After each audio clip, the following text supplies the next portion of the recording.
Hey everybody, welcome back to another edition of Lemon Branch Do It Yourself. This is part 2 of the renovation of our staircase. I'm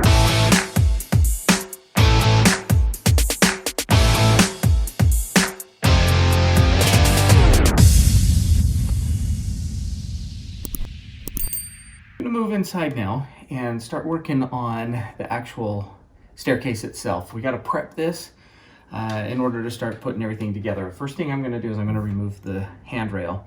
We're thinking about putting a new handrail that we're going to restain the handrail and make it match the stair treads. But to take this off, it's pretty simple. There's a couple different kinds of brackets, but most of them are just screwed on. You can just take it off with a regular screwdriver. So now we're going to take the actual carpet off the stairs. The easiest way to do that I found is just get yourself some lineman pliers, and you can just grab a hold of the carpet with the pliers just in the corner and just pull really hard, and it will remove the carpet from the tack strip. So once we get to that point, it's just kind of pure muscle. We got the carpet off.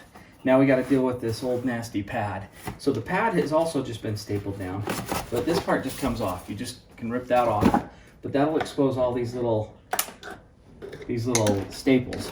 So I'm just using a screwdriver and getting up underneath there and popping them out.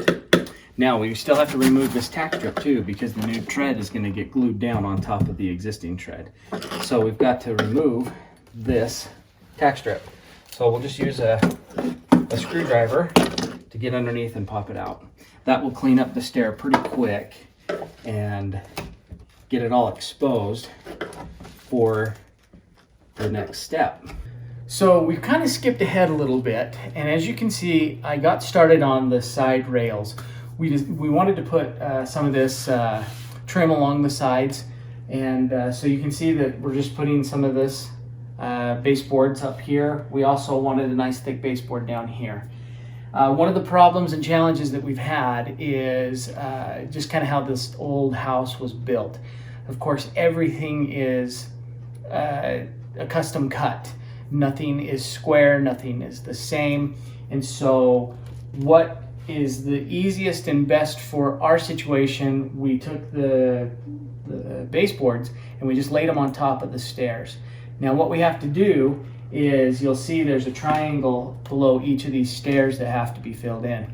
So I bought enough of this baseboard, so I have to go and measure each individual triangle just to get that cut. I'll put it in, and then we'll have to use a wood filler or some kind of a filler to clean up those cracks.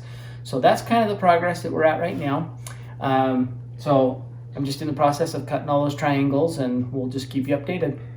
So a few things that we've been learning is I've been working with the different molding and working with these different angles. So now that I've got this base plate here put into place, like I mentioned, we had to cut these little angles. Now, once they're in, we'll go through and put some wood filler, clean up all of the cracks, and sand it all down before we paint it. So hopefully all these little lines will disappear. It'll all look like one piece of wood. So I got that done all the way down. I'm not too worried about some of these here because the tread itself is going to lay on top of it, and it will hide all of these edges here that we're seeing. So no worries there. It will be hidden because we're still going to put a faceplate here that's going to cover up the back ones, and we're going to put the stair tread on top.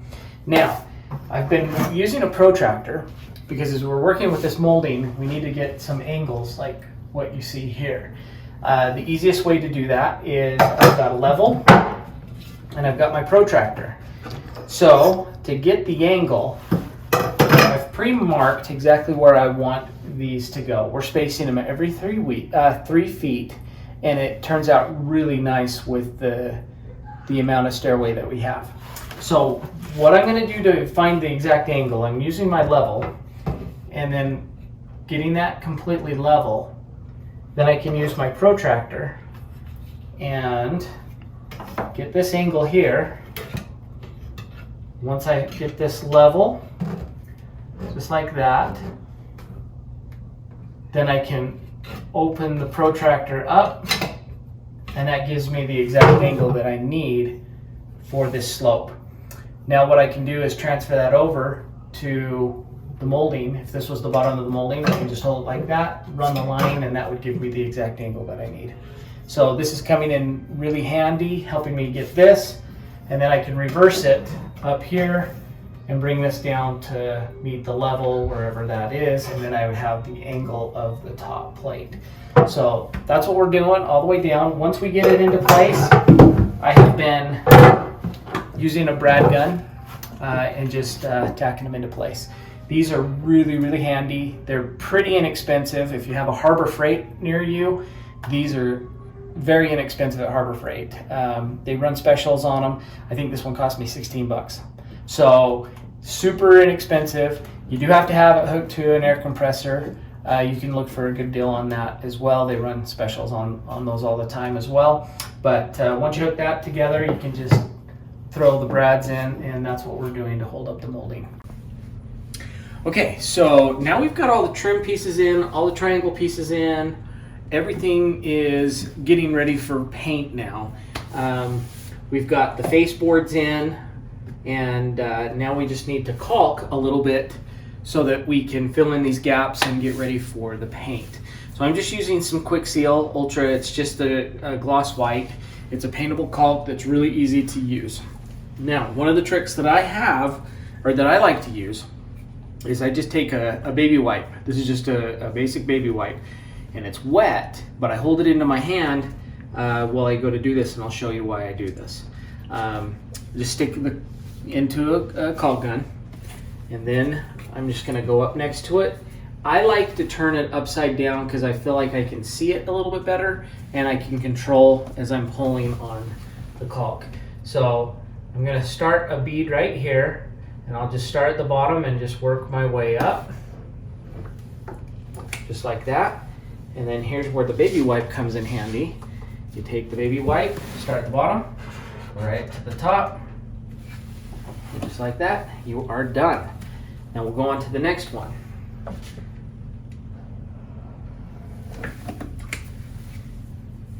Get a little bit more down there in that little gap. Okay, let me take the baby wipe and get all the extra off. So it's pretty simple to do.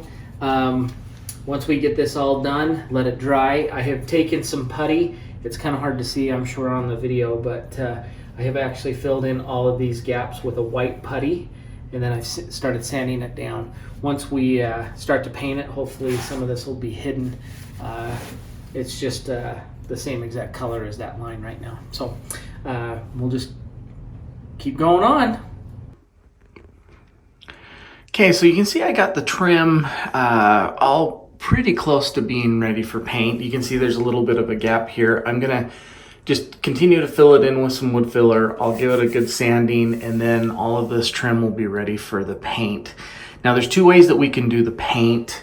You can do just a regular like brush, so you can get up and into some of these tight crevices, you know, so you can, you know, paint the different sides and things to all this molding. But there is quite a bit of molding up and down, plus you know, like the baseboards, there's some tight corners. So you could use a combination of the roller and a paintbrush. So there's like a paintbrush, and then you could go back over with the roller and do the roller. What I am gonna do is the spray. I'm gonna get a sprayer, and I'm gonna leave a link. In fact, I'm overlaying a picture right now of what the sprayer is that I'm going to use. And then I'll be able to fill that full of paint, and then I can do not just the trim, but I'll be able to do all the wall, blend it all together. This particular paint, we're gonna just match the white that we already have on the existing part of the wall. So we'll just go ahead and spray that entire area with the same color, and then hopefully with the spray I'll be able to get up and into all of these areas here without having to worry about the brush. Now the next part of the project, we want to get rid of this wall sconce. The best way to do that, we had some areas around the box where this is attached that it's just an old house. It didn't get patched properly the first time. So when we go to take this off, you'll see that, if I turn it this way, you'll see that there's some old patchwork that needs to be done. So what I'm going to do is once I remove the light, I'm going to use this patch and paint. This is really a light compound that it's perfect to being able to just putty right on the wall. I like to use a big, trowel and just smooth it out. Then I'm going to use a sanding block to just sand it down. Once I do that, then I'll get some more paint and roll it up. Then once the whole area around the fixture is painted, then we'll install the new light. So now I'm going to start actually placing the treads. I need to cut each individual tread, and I need to glue them down on top of the existing stairs. So what I'm going to do to use, I'm going to use this jig. This thing is going to hopefully be really helpful. It'll take a lot of the guesswork out, and I won't have to be so precise with the measurements because this is going to do all the work for me. This is how this works. Each of these can be loosened, and then you're able to actually not only find the width, but you can actually tilt the head of this a little bit and find if the walls are not plumb, which is exactly the problem that we have. So here's how I'm going to do this. I'm just going to slide it into place. I'm going to loosen these guys up. And you can see once I get it lined up just like that, then I can tighten these things down. I'll go to the other side and do the exact same thing. Tighten them down once I get it where I want. And then I can take this whole jig, lay it on top of the tread, mark it, cut it, and hopefully it'll fit. We'll let you know how it turns out. Okay, so this is the railing, the new railing that we installed. This is just a basic wood railing we picked up at the Home Depot. You can get them in various lengths. We got as long a length as we could with this, but it did just come just like the stair treads. And we used the exact same stain and polyurethane, used the exact same method with the brush. That way it's the same exact stain as the stair tread, and it all matches really, really nice. It's a nice smooth finish with that polyurethane, so there's no slivers or anything. It's just really nice and smooth as you run your hand up and down. Okay, so we're finally to the final stage of installing the treads. As you can see, I've been coming straight down after we got them all cut. That jig worked really, really well to get us the right width that we're looking for.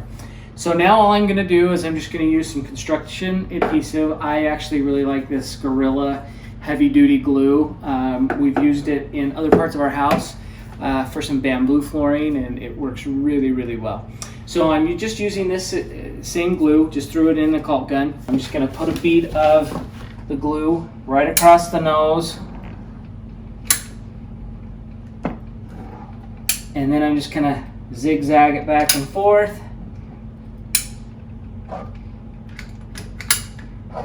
Like that.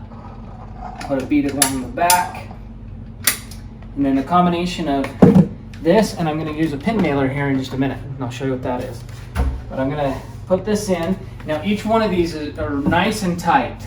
So when I put it in, if it doesn't quite go in, super fast and easy, I've got a little rubber mallet here. It's going to help you get it into place. And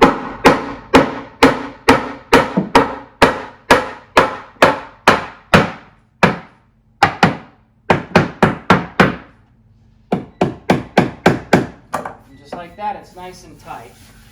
And then I'm going to use a pin nailer,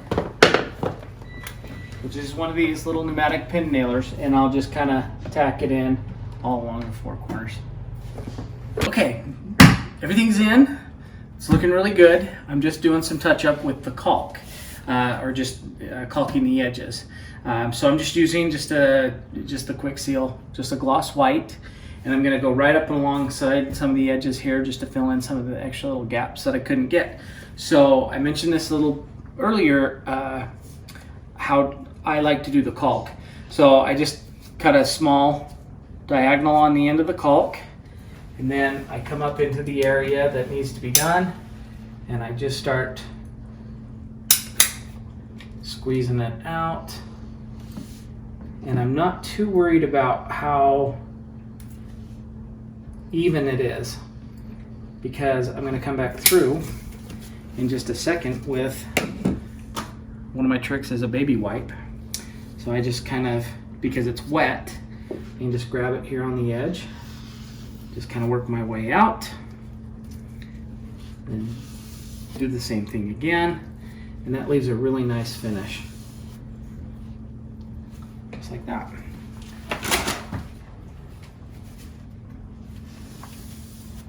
So it's not too hard, and I like how these baby wipes, because they're wet, you know, it cleans it up really easy. So, hey, thanks for joining us on this journey of getting our stairway remodeled. This was not the easiest project that we've ever done. It took over a week, and it was every day just doing a little bit here and a little bit there. With all the different staining, the painting, it does take a little bit of time for it to dry, put another coat on. So this project is going to take you at least a week, start to finish, with work every day. But this was actually a pretty good project. It was a fun project, and as you can see, the before and after, it really turned out exactly what we were hoping, and it really brought the stairway up to a much more modern look, and we're very happy with how it turned out. So thanks again for watching. If you did like this video, please leave us a like and a subscribe, and we'll see you next time.